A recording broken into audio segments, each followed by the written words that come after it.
Bienvenue pour ce grand débat consacré aux élections européennes dans la circonscription d'Île-de-France. Un débat en partenariat entre France 3 Île-de-France, France Bleu 107.1 et les chaînes parlementaires. Et Michaël Zemès, vous représentez Public Sénat. Vous allez animer ce débat avec moi. Bonsoir Michaël. Ravi de vous retrouver, Daïk. Et si vous voulez revoir ce débat, bien entendu, sur les sites internet de nos deux chaînes respectives. Et n'oubliez pas les réseaux sociaux, bien entendu. Et pour ce soir, France 3 Île-de-France met en place un second écran. Si vous avez des précisions en direct à demander sur ce débat, n'hésitez pas à nous poser vos questions sur notre compte Twitter, @France3Paris. Nous tâcherons de répondre à vos interrogations. Et un débat, bien entendu, se fait avec des invités, les 6 chefs de file des partis qui ont des élus au Parlement. Ils sont avec nous. Je commence d'ordre de présentation. Pervenche Berès, bonjour. Bonjour. Vous représentez le Parti Socialiste. Face à vous, Alain Lamassoure. Bienvenue, vous représentez l'UMP. Bonjour. Pascal Durand, vous conduirez la liste Europe Écologie. Bienvenue à vous. Bonjour. Et Marielle de Sarnez, vous conduisez la liste Les Européens, qui est en fait la liste centriste de l'Union, de l'UDI et du MoDem. Bienvenue. Absolument. Et on continue. Patrick Le Yarrick, bienvenue pour le Front de gauche. En face, Aymeric Chauprade, vous représentez le Front National. Bienvenue. Bonjour. Alors Michaël, il y a 25 autres listes en présence en Île-de-France. Ça fait 31 en tout. Je vous rappelle, c'est une élection qui a lieu sur un seul tour, le 25 mai, qui enverra 15 députés franciliens, donc 31 listes dont vous pouvez voir les noms qui s'affichent et qui déroulent sous votre écran. Alors, c'est le record en France, c'est donc un scrutin où il y a beaucoup de candidats, mais peut-être moins d'électeurs. C'est le paradoxe de ce cru 2014 des élections européennes, Michaël. Absolument, il y a un contexte politique entre crise économique, crise diplomatique à nos frontières avec l'Ukraine, et puis une crise politique en France. Les eurosceptiques n'ont été jamais aussi près de la victoire. Et puis, il y a ce risque d'abstention massive dimanche prochain. Pascal Durand, vous commencez. Est-ce que ce n'est pas suicidaire d'aller à cette élection dans ce contexte politique ? Suicidaire, c'est-à-dire de faire vivre la démocratie. Vous utilisez des mots qui sont quand même un peu violents. Non, au contraire, c'est très important. L'Europe est un espace démocratique qui est majeur dans notre vie publique. Donc il est essentiel de s'y rendre. Il faut être acteur de sa vie. Et pour être acteur de sa vie, évidemment, il faut participer à cette élection. Ça n'est pas suicidaire, c'est quelque chose de très important. Alain Lamassoure, vous n'en êtes pas à votre première campagne européenne. En 2009, le taux d'abstention était en Île-de-France de 58%. Donc on ne découvre pas ce phénomène. Il y a toujours eu un taux d'abstention fort. Qu'est-ce qu'il y a de particulier dans cette campagne européenne-là sur l'ambiance, l'atmosphère ? Ce qu'il y a de particulier, c'est que, paradoxalement, c'est la première fois que nous avons une campagne électorale européenne qui est un véritable enjeu. Les fois précédentes, les Français n'allaient pas voter parce qu'ils ne savaient pas très bien quels étaient les pouvoirs du Parlement européen. Il n'y avait pas de Monsieur Europe. Désormais, grâce au nouveau traité européen, et pour la première fois, ceux qui seront élus le 25 mai seront ceux qui font les lois en Europe. C'est-à-dire que désormais, il ne peut plus y avoir de décision européenne s'il n'y a pas un accord entre les gouvernements d'une part et le Parlement européen d'autre part, qui aura le dernier mot. Et d'autre part, pour la première fois, tous les Français également établis hors de France, qui sont rattachés à l'Île-de-France, vont élire un monsieur ou une madame Europe. Chacune de nos familles politiques a choisi son candidat. Pour le Parti populaire européen et l'UMP, la CDU allemande, nous avons choisi Jean-Claude Juncker. Donc, ça n'est pas une élection où on va pour se défouler, ou bien on reste à la maison en disant il n'y a pas d'enjeu. Si, l'enjeu, c'est que les citoyens prennent enfin le pouvoir en Europe, comme ils l'ont en France, comme ils l'ont exercé dans leur municipalité. On reviendra sur l'élection du président, évidemment, au Parlement européen. Pervenche Berès, vous représentez le Parti Socialiste, donc le parti majoritaire en France. C'est pas trop dur sur le terrain ? Le contexte politique ne joue pas un peu en votre défaveur ? Il ne m'a pas échappé que ce scrutin se déroule après le scrutin municipal. Mais moi, je suis tête de liste en Île-de-France pour représenter les Franciliens et les Français de l'étranger dans une élection européenne.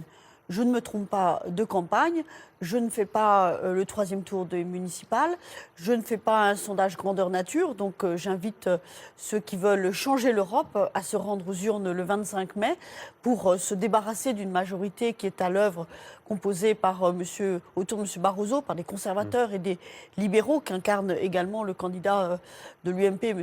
Juncker.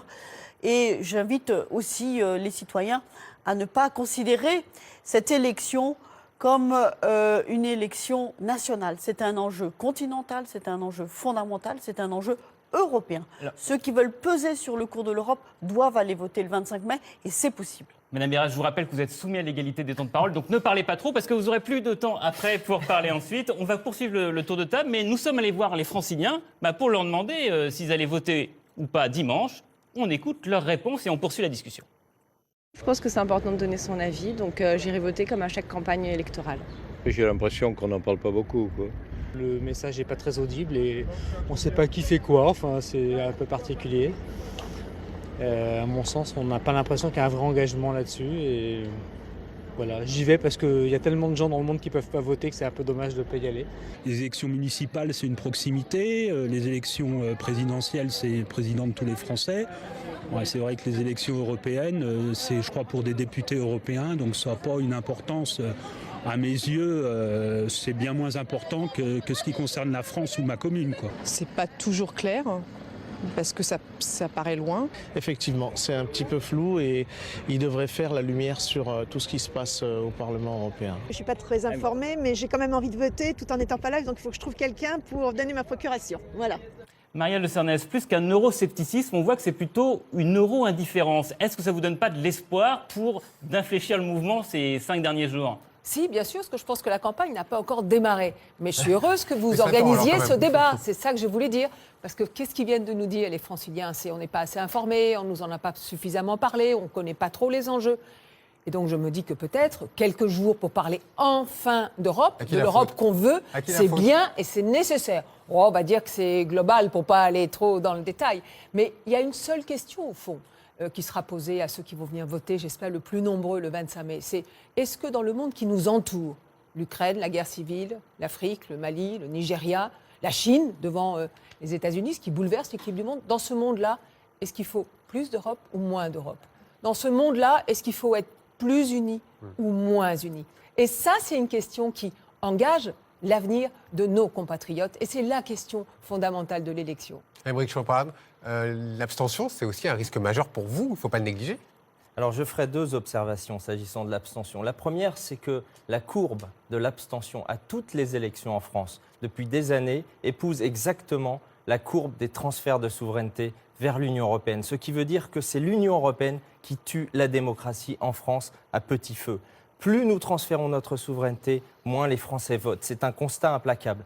La deuxième observation que je ferai, c'est qu'aujourd'hui, les Français doivent comprendre véritablement les enjeux de l'Union européenne. Une grande partie de leurs problèmes économiques, de leurs problèmes de sécurité, viennent des problèmes posés par la Commission européenne et par l'ensemble des institutions européennes. Une grande partie de ces problèmes, pas tous, nous ne caricaturons pas cela, nous disons une très grande partie vient de l'Union européenne. Monsieur Le Yarrick, cette possibilité de forte abstention, elle vient, vous le pensez, comme le pense Monsieur Chauprade, de l'Europe ou simplement d'un contexte politique national où l'abstention est également en progrès dans les élections ? Oh, il y a un fort doute sur la construction européenne actuelle qui a proclamé un certain nombre d'objectifs qui ne sont pas réalisés. Mais le débat démocratique, le travail avec les citoyens, en leur montrant qu'il y a une autre construction européenne possible, qui soit sociale, qui soit écologique, qui soit solidaire, qui soit pacifique, je crois que ça contribuera à mobiliser celles et ceux qui veulent changer assez fondamentalement la construction actuelle. Alors on va parler un petit peu des problèmes qui concernent les Franciliens, les Français bien évidemment. On va parler des problèmes de l'économie et notamment des politiques d'austérité à travers l'Europe qui évidemment effraient évidemment les électeurs, ce qu'on appelle changer l'Europe. Alain Lamassoure, est-ce que vous pourriez, allez on va lancer un tour de table, est-ce que l'Europe finalement elle va bien aujourd'hui ? Oui, l'Europe, il y a 27 pays qui vont bien en Europe, c'est-à-dire tous nos partenaires. Et moi, je n'admets pas qu'on continue de dire l'austérité... Ça fait rire M. Chauprade, hein, juste pour... Ça fait rire M. Chauprade, tant voilà. mieux. Eh bien, s'il rit des malheurs de la France, ça le regarde. L'Europe n'a jamais proclamé des politiques d'austérité. L'Europe a donné un certain nombre de conseils de bonne gestion à l'ensemble de ses membres. Et il se trouve que tous les pays qui ont suivi le plus tôt possible ces conseils se trouvent aujourd'hui en bonne position. Il y a des pays qui n'ont jamais eu à connaître l'austérité, toute l'Europe du Nord et l'Allemagne, qui tournent aujourd'hui à 2 ou 3% par an de croissance. Il y a des pays qui ont fait des folies et qui ont jeté l'argent par les fenêtres et que l'Europe a sauvé grâce à sa solidarité, c'est les pays méditerranéens, la Grèce, l'Espagne, le Portugal, attendez, non, mais c'est un débat, parce que là, vous mettez Monsieur Le Yarrick, qui opposait aux politiques d'austérité. Attendez, Monsieur Le Yarrick, est-ce que, comme vous dites, vous partagez l'avis de Monsieur Lamassoure, c'est l'Europe qui a sauvé l'Espagne, le Portugal, avec la politique d'austérité, en tout cas de réduction des déficits, et la Grèce? L'Espagne avait un budget à l'équilibre jusqu'au moment où les dirigeants européens ont mis les pattes dans l'affaire, puisque le problème, c'est que précisément, on a voulu transformer des dettes privées en dette publique, en venant en soutien directement au système bancaire. Et par la suite, on a demandé aux populations de payer comme on l'a fait en Grèce. On ne peut pas dire que la Grèce se porte bien aujourd'hui. Les populations ne se portent pas bien et le budget ne va pas mieux puisque le déficit a augmenté après avoir fait cette purge sociale. Par conséquent, je ne suis évidemment pas d'accord avec M. Lamassoure là-dessus. Est-ce que je peux... Non, parce qu'on va essayer d'avoir mon raisonnement. Non, bon, tant pis. Non, pas tant pis, d'un mot. Vous allez prendre beaucoup d'avance. Non, mais d'un mot, je veux dire par là, il y a des pays d'Europe du Sud qui ont fait des folies. L'Espagne a mis en chantier pendant 10 ans autant de logements que la France, l'Allemagne et l'Italie additionné. Elle s'est ruinée par cela. Nous l'avons sauvée. Et aujourd'hui, tous ces pays qui ont fait des réformes remarquables et courageuses sont en excédent commercial et retrouvent la croissance. La France, qui a pris du retard, est aujourd'hui l'homme malade de l'Europe. Et l'austérité, on n'en parle plus qu'en France. Merci, M. Lamassoure. Pascal Durand, oui, deux choses. J'ai connu M. Lamassoure un peu plus modéré sur son appréciation générale. C'est-à-dire entendre dire que l'Europe va bien dans un espace où il y a quand même 25 millions de chômeurs, où on a des taux de chômage des jeunes qui est considérable, et une incapacité à créer des synergies et des projets de concurrence entre États. Moi, j'ai du mal à dire que l'Europe va bien. Par ailleurs, je ne peux pas laisser dire que la spéculation financière qui a conduit l'Espagne, notamment, et la Grèce, pour l'enrichissement de quelques-uns, et notamment d'établissements financiers français ou allemands, je ne peux pas laisser dire que ça n'est pas le fruit d'un système. Donc, nous devons réformer ce système, nous devons réguler, nous devons remettre l'intérêt général européen et l'intérêt général des populations au cœur du projet européen. Redonner un souffle. L'Europe ne peut pas être purement comptable et elle ne peut pas simplement mutualiser les dettes quand il y en a et puis après privatiser les profits quand on en a. Ça peut s'améliorer. Il faut réformer cette Europe. Une question à votre voisine, Madame Berès. Vous faites campagne contre l'austérité en tant que candidate aux européennes et en même temps, il y a le gouvernement français qui fait des réductions de déficit pour essayer d'arriver à l'objectif de 3%. Là, on en est à 3,6 l'objectif. C'est pas un peu schizophrénique quand même ? Et merci de cette question. D'abord, je note que M. Lamassoure est plus préoccupé de faire campagne contre l'actuel gouvernement français et l'actuel président de la République que pour une stratégie européenne. Parce que la stratégie européenne qu'il a défendue, que M. Barroso a défendue, que M. Juncker veut continuer à défendre, c'est une stratégie qui justement nous mène dans le mur, qui aggrave les différences entre les États membres et qui ne fait pas mouvement vers cette valeur commune que nous devons mobiliser à l'échelle européenne pour avoir la transition écologique. Sur la question que vous me posez plus précisément, nous sommes pour la différenciation. C'est-à-dire qu'un pays comme l'Allemagne doit relancer sa consommation, ce que le SPD a obtenu grâce à la définition d'un salaire minimum en Allemagne, et nous devons faire le sérieux budgétaire. C'est ce que François Hollande a engagé avec Manuel Valls, avec l'économie de 50 milliards. Donc l'austérité, ça n'est pas l'Europe. Mais attendez un instant, j'utilise mon temps de parole pour dire que le débat sur l'affaire des 3%, c'est un débat sérieux.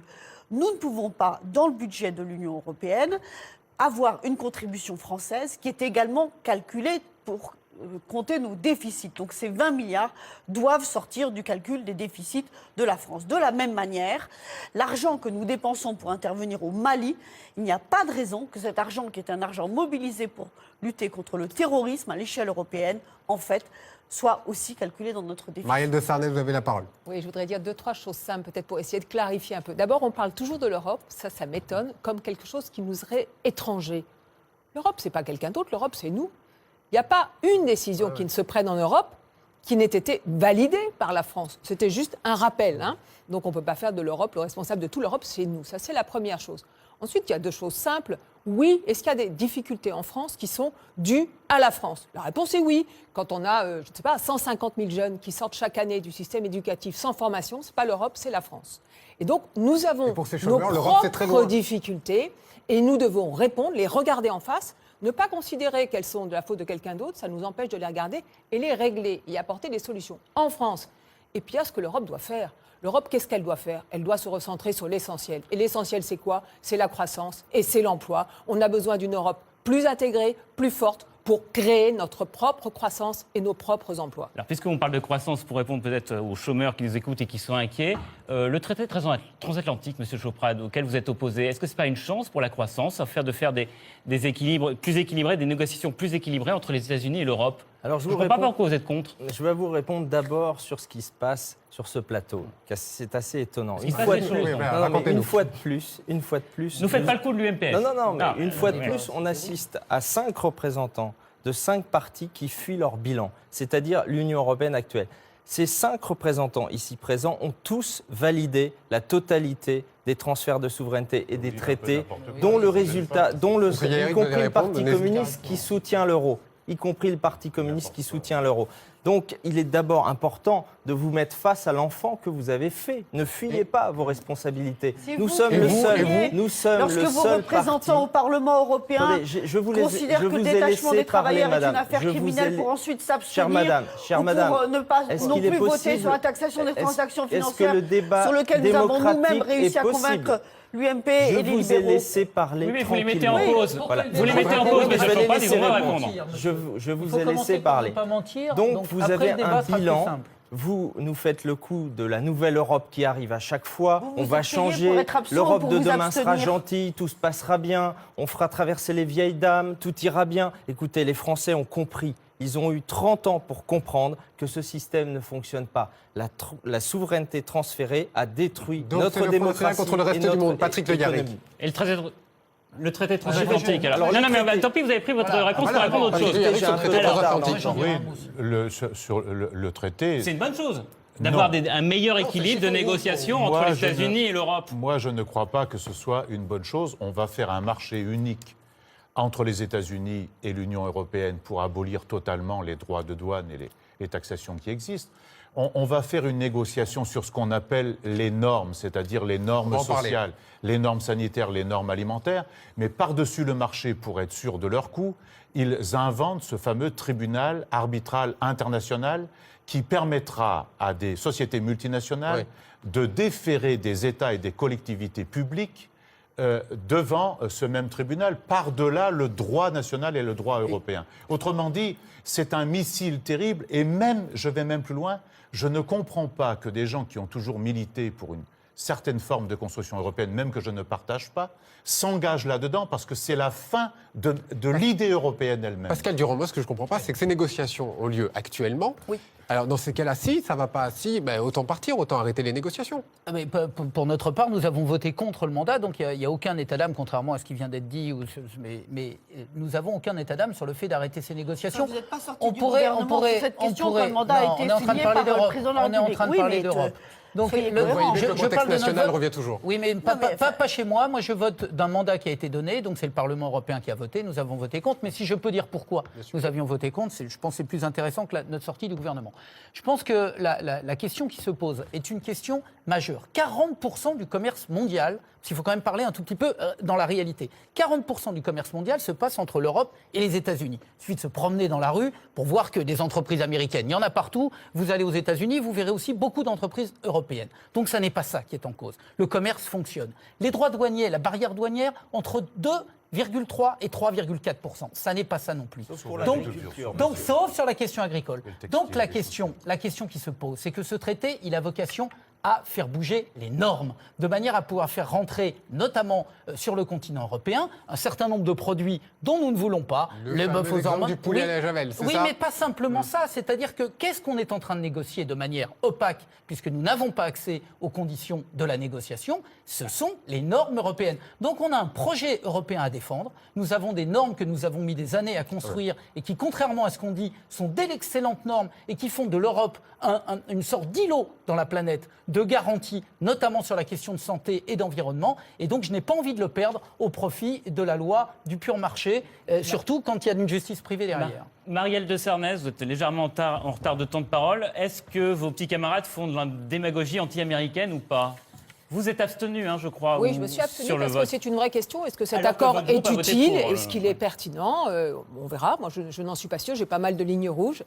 La question des normes en est évidemment une. On a en Europe les normes les plus protectrices de la planète, les plus exigeantes. Alors pour beaucoup de monde, les gens disent que c'est des normes qui protègent trop. Moi, je pense que non, ce sont des bonnes normes sur le plan sanitaire, environnemental, social, et que c'est très important de ne pas rabaisser ce niveau de protection. Mais moi, il y a quelque chose qui me frappe. Je le disais tout à l'heure, pas une décision ne se prenne sans que, en France, on ait donné le feu vert. Qui a donné le mandat de négociation à la Commission en juin dernier? Président de la Le République. chef d'État et de gouvernement, et donc le chef d'État français. Est-ce qu'il y a eu un seul débat en France avant?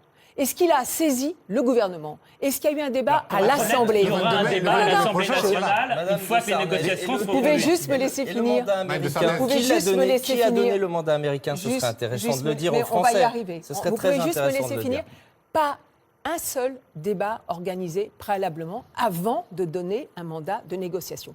Eh bien, moi, je trouve que ce n'est pas comme ça que ça devrait marcher. L'Europe démocratique que je veux, c'est une Europe où on débat, on délibère avant de donner un mandat, pas seulement après, avant. Alain Lamassoure, rapidement, parce qu'après on va passer sur un autre débat sur l'immigration. Moi, je voudrais intervenir le président de la République française. Très brièvement. Très court, M. Choprade, et après M. Lamassoure. Le Congrès américain, lui, le Congrès américain souverain, lui, aura la possibilité de réviser toutes les avancées du traité transatlantique. Ça n'est pas le cas en Europe. Et là encore, c'est une victoire des États-Unis, Monsieur Lamassoure, vous le savez très bien, mais ça ne vous dérange pas, puisque vous êtes atlantiste et puisque vous préférez transformer cette Europe puissance en un bloc euro-américain. C'est pas grâce à vous. La réalité de la négociation est exactement le contraire de ce que vient de dire Émeric Choprade.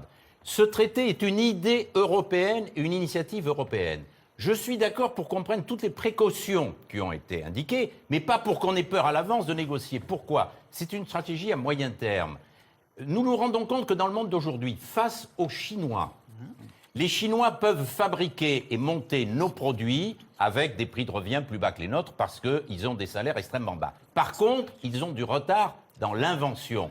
Or, la compétitivité de demain, sur les technologies modernes, ça se fait sur les produits nouveaux de très haute technologie. Et tous les jeunes qui nous écoutent comprennent ça.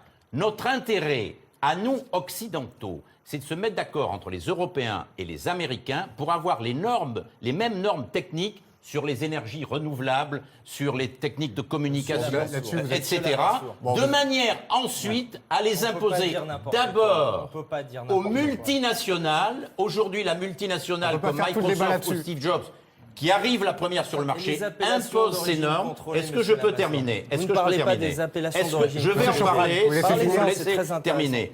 D'abord, prendre le pouvoir politique contre les multinationales. Deuxièmement, se mettre d'accord avec les Américains pour imposer demain nos normes aux Chinois.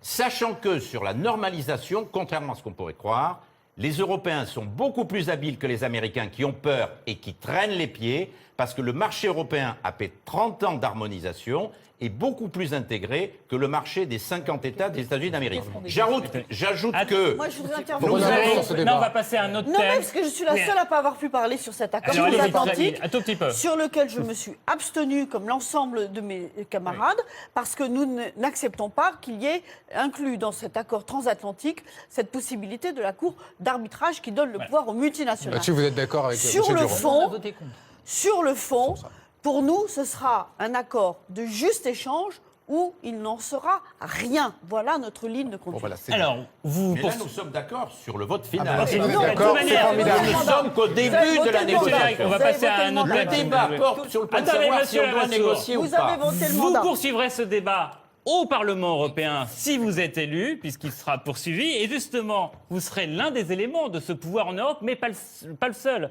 Quel est le rôle d'un député européen? Quelle est sa marge de manœuvre? On va en discuter. Mais avant, on va voir qui décide de quoi en Europe.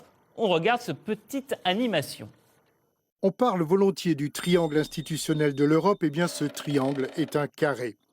Premier coin du carré, le Conseil européen, les sommets des chefs d'État et de gouvernement. À eux, les grandes orientations, les grandes lignes politiques de l'Union européenne.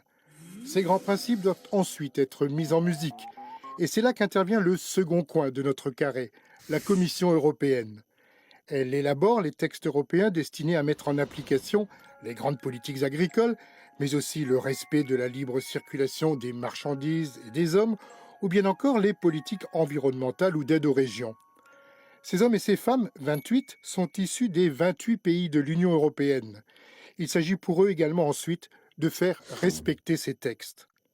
Des textes qui doivent être étudiés, amendés, puis adoptés par un troisième larron, le Parlement européen. Ces fameux 751 eurodéputés qui, dans la très grande majorité des cas, ont un véritable pouvoir de colégislateur. En clair, ils adoptent des textes qui, à la virgule près, seront identiques à ceux qu'adopteront à l'arrivée les représentants des États. Et ce sont donc ces représentants, réunis en Conseil des ministres spécialisés, qui forment le dernier coin de notre carré européen. C'est à l'arrivée, eux, qui signent les futures lois européennes à l'issue d'échanges constants entre les autres partenaires de ce circuit de décision. Patrick Le Yarrick, vous êtes un petit peu en retard, alors je vais commencer avec vous, si vous voulez bien. Député européen, est-ce que ce n'est pas l'impression de se fondre dans un moule, de faire partie de la masse des autres députés, et finalement on laisse ce petit drapeau à la maison? Non, pas du tout. D'abord, ce qu'il faut bien comprendre et faire comprendre, c'est que un député européen, ça vote ou ça ne vote pas des lois, des orientations, des directives qui ont des conséquences sur la vie quotidienne, puisqu'on dit que désormais les 3/4 de ce qui est voté au Parlement européen est retranscrit dans le droit national. Et même pour un... C'est pas tout à fait vrai, mais on en discutera après. Et même pour un... Comment ? C'est un peu moins, mais on va en discuter après. Et même pour un groupe comme le mien, qui jusque-là n'avait que 34 députés, sur un certain nombre de sujets, nous faisons avancer des dossiers. Nous avons participé à la remise en place du fonds d'aide alimentaire. Nous avons fait un certain nombre de rapports. Par exemple, une de nos collègues a fait un rapport important sur l'égalité homme-femme et le droit à l'avortement, qui malheureusement n'a pas été voté, mais à quelques voix près, nous votions cela, et c'est une proposition qui peut servir après à la Commission et au Conseil. L'élection du président de la Commission, qu'est-ce que vous en pensez? Arnaque ou pas? Si ce qui se dit est respecté, je considère que ce sera un progrès, parce que au deuxième niveau, si vous voulez, les électrices et les électeurs choisiront un président qui restera soit un libéral de droite comme aujourd'hui, ou bien soit à gauche ou plus à gauche. Émile Chopard, lors du grand débat, on a vu, il y avait 5 candidats qui représentaient tous les partis, sauf un petit peu le parti d'extrême droite ou de droite nationaliste. Parce qu'il n'y a pas de candidat commun, ni droite nationaliste, mais il y aura un candidat eurocritique, eurosceptique, souverainiste. Il y aura un candidat de la droite. Écoutez, c'est le FPO d'Autriche. Nous sommes logiques avec nous-mêmes. Nous défendons une Europe des souverainetés et pas une Europe supranationale de la Commission européenne. Il est donc logique de ne pas présenter 2 candidats à cette Commission européenne. Et moi, je voudrais dire une chose à nos amis ici.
ici présents, c'est que depuis 3 semaines, dans cette campagne qui n'en est pas une, on n'a pas de débat d'idées. On nous explique simplement que les députés Front National au Parlement européen seraient des touristes, qui seraient absents, qu'ils ne feraient rien, etc. Parce que alors expliquez-moi pourquoi. Le touriste n'est pas payé pour ne pas faire si nous ne faisons rien, si nous ne produisons rien, expliquez-moi pourquoi vous avez si peur que nous formions un groupe aussi important au Parlement européen. Manifestement, l'état de panique de la classe politique la preuve, je vous dis dans les yeux que vous avez un emploi fictif. Bien sûr, parce que M. Harlem Désir du Parti socialiste, qui est devenu qui est passé aux affaires européennes, c'est quand même extraordinaire, après avoir été l'un des plus absentéistes du Parlement européen. Monsieur Harlem Désir a été récompensé par le Parti socialiste. Vous connaissez même pas la réalité dans la commission emploi pour défendre les salariés. Je vais vous répondre. Alors répondez-moi ce qu'elle a fait dans la commission emploi pour défendre les travailleurs français. Avec un groupe puissant au Parlement européen. Je ne parle pas d'un groupe, je parle de Madame Le Pen. Vous savez, on n'est pas dans parler. Monsieur Le Yarrick, minoritaire, il vous a démontré qu'il avait réussi à faire avancer des choses au Parlement européen, tandis que vous étiez... Je ne vous habitue pas à la démocratie et à laisser parler. Je vous demande le présent. Moi, je vous réponds avec un groupe... Qu'est-ce que Madame Le Pen a fait à la commission Vous répondez à Pascal Durand, voilà, tout simplement. Voilà, si je peux répondre avec un groupe important au Parlement européen, nous pèserons dans les commissions spécialisées du Parlement, et ce qui permettra notamment de nous battre contre le traité transatlantique important. Et nous avons, à travers des milliers de notes, à travers des milliers de votes... Avec le FPO d'Autriche, de M. Haïder. Le FPO d'Autriche est un partenaire tout à fait respectable. On va revenir sur la France, parce que nos auditeurs, nos téléspectateurs, ils votent en France, ils ne votent pas en Hongrie. Donc, Marielle de Sarnez, je vais en revenir. Est-ce que c'est quand même pas une arnaque de nous dire qu'on va décider qui va être le président de la Commission européenne? Parce que c'est les chefs d'État qui vont proposer un nom et c'est le Parlement qui dira oui ou non. Mais si ça se trouve, ça sera quelqu'un qu'on n'a pas vu au débat la semaine dernière. C'est possible, ils sont 6. D'abord, c'est une bonne initiative que nous avons prise. Voilà, on les voit à l'image. On ça a sera besoin de ces 6-5-là ou ces 5-là. Moi, j'espère que ça sera Guy Verhofstadt. Mais c'est pas obligé. On a besoin de démocratie en Europe. On a besoin de plus de démocratie. Pardon, Alain Lamassoure. On a besoin de plus de démocratie. Et si les chefs d'État et de gouvernement sont là, tranquilles, à penser que les peuples sont contents de ce qui se passe en Europe et sont contents de l'absence de démocratie, ils se mettent le doigt dans l'œil. Et ça ne peut pas fonctionner comme ça. Donc, on a besoin que l'Europe se démocratise. Et comment elle peut se démocratiser? Précisément, déjà, si les citoyens peuvent choisir demain leurs dirigeants, ça pour le et futur. si les citoyens... Non, ça commence déjà. C'est une étape. C'est vrai, monsieur Lamassoure. Est-ce que je peux juste finir Bien ma sûr, phrase? madame. Merci mille fois. Il y a une étape. On va choisir un président de la Commission. Moi, je pense que ce sera Guy Verhofstadt. Au passage, je veux dire que le Parlement européen n'est pas comme le Parlement français. Je salue quelque chose parce que vous êtes cohérente. Vous ne choisissez pas, vous ne raisonnez pas par rapport à une nationalité, contrairement aux Allemands qui, eux, massivement plébiscitent, quelle que soit leur origine politique, Martin Schulz parce qu'il est allemand. Il n'y a pas de Français candidat. Non, mais ce qui est très intéressant, et ce qui nous révèle que l'Union européenne est favorable avant tout aux intérêts allemands. Donc, je voudrais dire que Guy Verhofstadt sera très bon.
président de la Commission parce que très européen, énergique, ayant de l'ambition pour l'Europe et on a besoin de faire avancer l'Europe. Ensuite, je veux dire que cette question de la nomination, elle est très importante parce que ça touche du doigt la question démocratique, qu'on a besoin de davantage de démocratie. Nous disons au centre, il faudra élire un jour un président ou une présidente de l'Union européenne. Un jour. Il faudra qu'il y ait le plus rapidement possible des députés européens qui pourraient être élus sur une circonscription européenne pour avoir un vrai débat démocratique européen. Et j'ajoute que il faut, c'est impératif, que les démocraties nationales prennent toute leur place dans le débat européen, ce que particulièrement en France, elles ne font pas suffisamment. Pascal Durand, Pervenche Mérès, on conclut ce débat et puis on passe un peu vous avez posé tout à l'heure la question de savoir à quoi sert le Parlement européen. Bien, la première décision qu'il va avoir à prendre, c'est à écouter les électeurs. Quel est le choix des électeurs pour désigner le président de la Commission. C'est la première fois que ça va pouvoir se passer. Ça fait 10 ans que Jacques Delors a fait cette proposition. Il vient de redire, si Mme Merkel et ses complices, notamment M. Van Rompuy, n'écoutent pas les électeurs, ils prendront... François Hollande s'est engagé, il l'a dit, vous le savez très bien, explicitement, à écouter le choix des électeurs. Si Mme Merkel, je le redis, et M. Van Rompuy n'écoutent pas le choix des électeurs, ils prendront la responsabilité... que ceux qu'on a vus. Que le victorieux, ils prendront la responsabilité d'un choc démocratique et d'une crise institutionnelle dont Jacques Delors vient de dire que l'Union européenne ne peut pas se la permettre. La seule manière que Mme Merkel respecte le choix des urnes, c'est que M. Martin Schulz arrive en tête. Voilà. On va, Monsieur Le Yarrick, si vous voulez conclure. Je voudrais parler du mien. Non, mais Alain Lamassoure, vous êtes très en avance. Alors, si vous voulez. Alors moi, j'ai simplement, je voudrais Pascal juste faire Durand, observer que la seule Patrick femme Le Yarrick après. moi, je me réjouis au moins d'une chose, c'est que la seule femme sur la photo soit la candidate du Parti Vert européen. Voilà. Donc Madame Ska Keller. Non, c'est parce qu'on nous impose. Oui, parce que nous on respecte la parité, mais là, en l'occurrence, la seule femme qui est présente, elle est plus télégénique que José Bové. Donc écoutez, en tout cas, je me réjouis que nous ayons une femme à la candidature de la présidence. Puisque mon ami Durand parle de José, moi je veux dire qu'il y a un petit espoir qui vient de Grèce ce week-end avec les résultats de mon ami Alexis Tsipras et de Syriza. Qui en fait dans les sondages en Grèce. Oui, puis il a des bons résultats aux élections municipales et régionales. Ça augure de quelque chose qui est en train de se passer dans l'Union européenne. J'espère que ça se confirmera dimanche partout. Alors on va parler des normes. Pardon, un tout petit mot. Le Parlement européen, c'est pas le Parlement français. C'est-à-dire qu'il n'y a pas une majorité et une opposition, contrairement à ce qu'on essaye de faire croire aux gens qui nous regardent et qui nous écoutent. S'il n'y a pas quelqu'un devant Juncker, Mme Merkel trouvera des moyens pour échapper au choix des électeurs. Donc ça n'est pas le Parlement, ça n'est pas le Parlement français. français. C'est un Parlement qui est élu à la proportionnelle. Et donc vous avez au fond une majorité large qui est composée des conservateurs, du centre dans lequel je suis, et des socialistes. Pas plus la droite que la gauche ne seront majoritaires. Je crois que c'est bon d'être précisé. Monsieur Lamassoure, très rapidement, Madame Berès.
Ne veut pas absolument pas de M. Juncker que vous soutenez.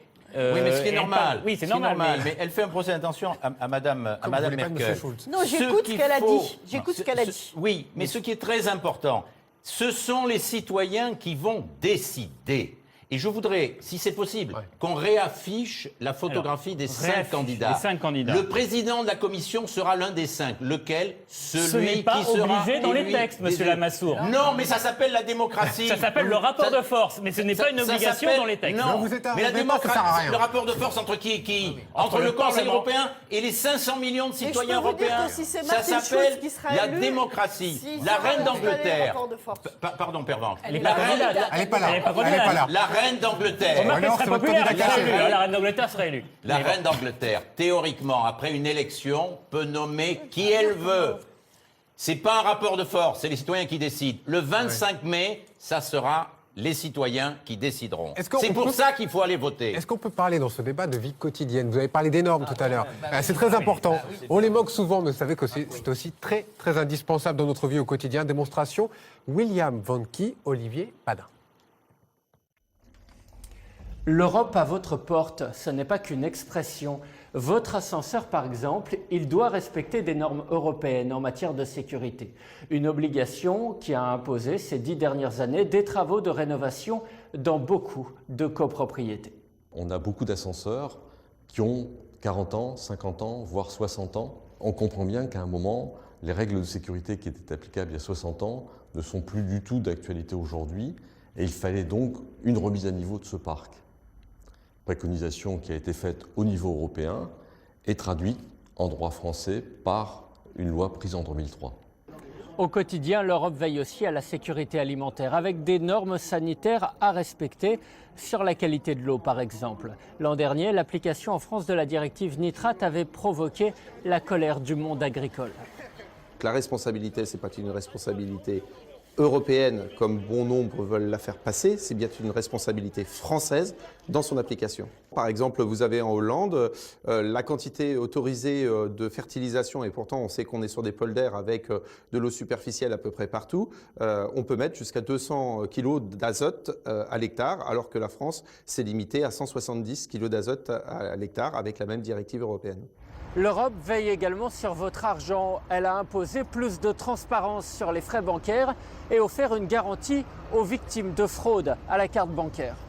Quand on est remboursé, eh bien c'est parce que l'Union européenne a mis des règles qui imposent aux banquiers de rembourser lorsqu'il y a des fraudes. De la même manière, en matière de tarification bancaire, eh bien l'Union européenne a mis les pieds dans le plat en 2009 en pointant du doigt les banquiers français comme étant parmi les plus chers de l'Union européenne et aujourd'hui en prévoyant la mise en place de bases de données comparatives. Alors, la France est-elle gouvernée par l'Europe?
tant parfois que 80% des lois françaises obéiraient à des normes ou à des directives européennes.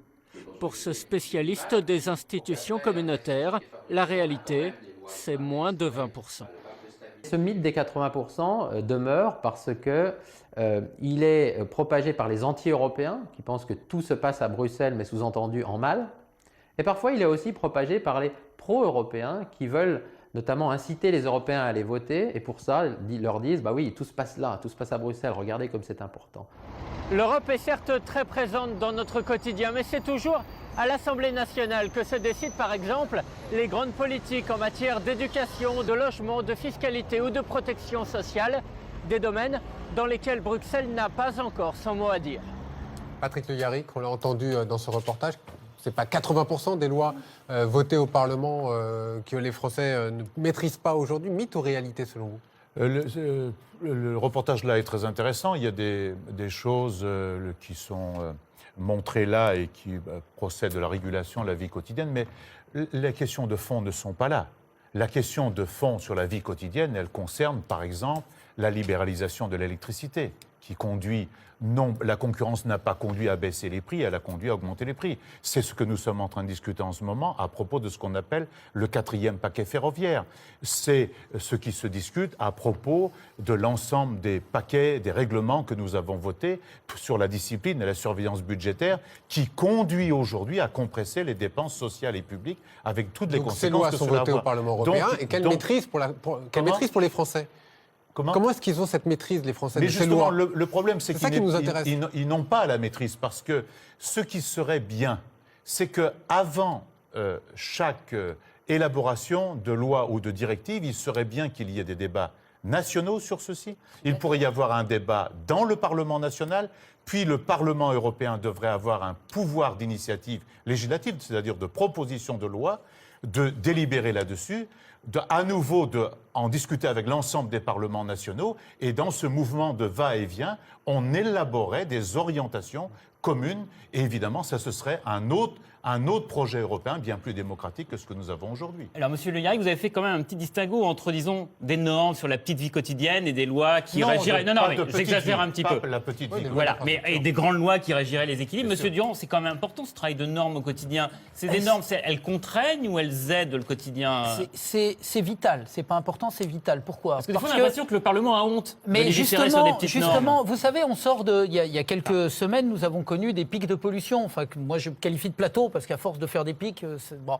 Et la réalité, c'est que si les directives sur l'air, qui sont prises au Parlement européen, qui sont prises au niveau de la Commission, si ces directives sur l'air, sur l'eau, sur l'efficacité énergétique étaient appliquées, l'amiante, tout ce qui norme, le bisphénol, etc., c'est-à-dire tout ce qui fait notre quotidien, ce que nous mangeons, ce que nous avons dans nos assiettes, ce que nous partageons de plus essentiel. C'est pour ça que j'ai dit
vital. La santé, c'est évidemment un bien, quasiment le bien où est-ce le que plus vous précieux. voulez nous emmener Ça vient de l'Europe. Ça vient de l'Europe. Et ce que je constate, c'est que la France ne respecte pas ces directives et ces normes. Donc, ces normes, elles sont très importantes pour l'essentiel. On ne les respecte pas. Non, pour l'essentiel, par exemple, les particules sur l'air, ça n'est pas respecté. Ça n'est pas respecté. Si c'était respecté, nous n'aurions pas ça. Mais là où je voudrais en venir, mais je peux vous êtes plus écologique que M. Durand, je vais quand même oui. lui faire remarquer une chose, parce qu'apparemment, il a oublié que la France émet moins de gaz à effet de serre que les autres pays de l'Union européenne grâce à son énergie. Grâce à son énergie nucléaire. Est-ce que l'Europe peut imposer des normes semblables à tous les pays, où les pays doivent s'adapter en fonction de leur...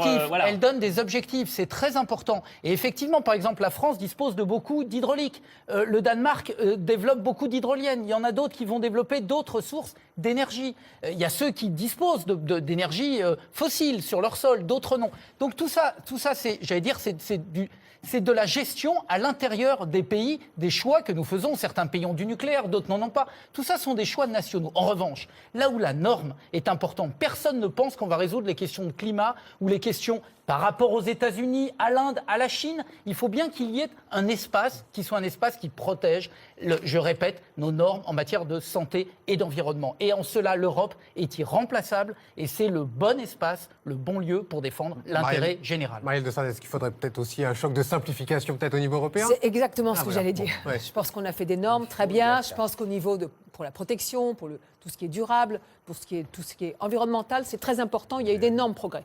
Mais je pense que peut-être maintenant, il faut peut-être laisser un tout petit peu de côté la question des normes pour se concentrer au fond sur l'essentiel, ce que je disais tout à l'heure, la croissance, l'emploi. L'essentiel, ce sont les politiques nouvelles que nous devrions conduire. En tous les cas, c'est mon point de vue. Je pense qu'on a vitalement besoin d'une politique industrielle européenne qui soit innovante, tournée vers les nouvelles technologies, qu'on a abandonné ce terrain-là en Europe. Et que ça n'est pas du tout une bonne chose. J'ai été heureuse. Oui, mais c'est la vie quotidienne parce que c'est l'emploi. J'ai été heureuse de voir le PDG d'Airbus dire que oui, l'Europe, c'était un vrai choix et qu'il fallait faire confiance et qu'il fallait voter pour l'Europe le 25 mai. Je pense que, à côté des normes, il va falloir que maintenant il y ait une autre ambition et qu'on avance sur de nouvelles politiques communes, en particulier aussi pour l'énergie.